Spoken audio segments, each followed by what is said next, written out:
ওজন কমিয়ে আলোচনায় তমা মির্জা। অভিনেত্রী তমা মির্জা অনন্ত হীরা পরিচালিত ও আমার দেশের মাটি চলচ্চিত্রের নায়িকা হিসেবে অভিনয় করে ভক্ত অনুরাগীদের মাঝে আলোচিত হন।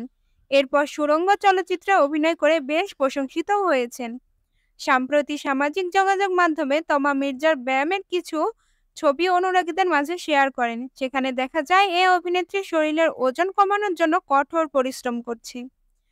পরিশ্রমের বিষয়ে গণমাধ্যমে দেওয়া এক সাক্ষাৎকারে তমা মির্জা বলেন, গত কয়েক মাস ধরে প্রস্তুতি নিচ্ছি, খাদ্যাভ্যাসেও পরিবর্তন নিয়ে এসেছি। এর মাঝে শরীরের 5 কেজি ওজন কমে গেছে। সামনের মাসে শুটিংয়ে যাব। সিনেমা বিষয়ে তমার ভাষ্য, নতুন সিনেমার চমক থাকবে। এখন এ বিষয়ে কিছু বলা যাবে না। সিনেমার নাম, পরিচালক ও তমার বিপরীতে কোন নায়ক থাকবে তা পরবর্তীতে জানা যাবে বলে এই অভিনেত্রী জানিয়েছেন। এমবি মানিকের বলো না তুমি আমার চলচ্চিত্রের মাধ্যমে তমা মির্জার চলচ্চিত্রে অভিষিক্ত হন। বেশ কিছু চলচ্চিত্রে পার্শ্ব নায়িকা হিসেবে অভিনয় করেন।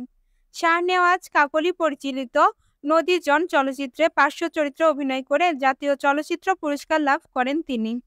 এছাড়া তিনি শাহাদাত হোসেন লিটনের অহংকার, দেবাশিস বিশ্বাসের চলো পালাই, রয়েল খানের গেইম রিটার্নস ও মরিয়া তুষারের গ্রাস, সাদাত হোসেনের গহীনের গান চলচ্চিত্রে উল্লেখযোগ্য ভূমিকা অভিনয় করেছেন। অভিনয়ের পাশাপাশি বিজ্ঞাপন ও নাটকেও অভিনয় করেন তিনি।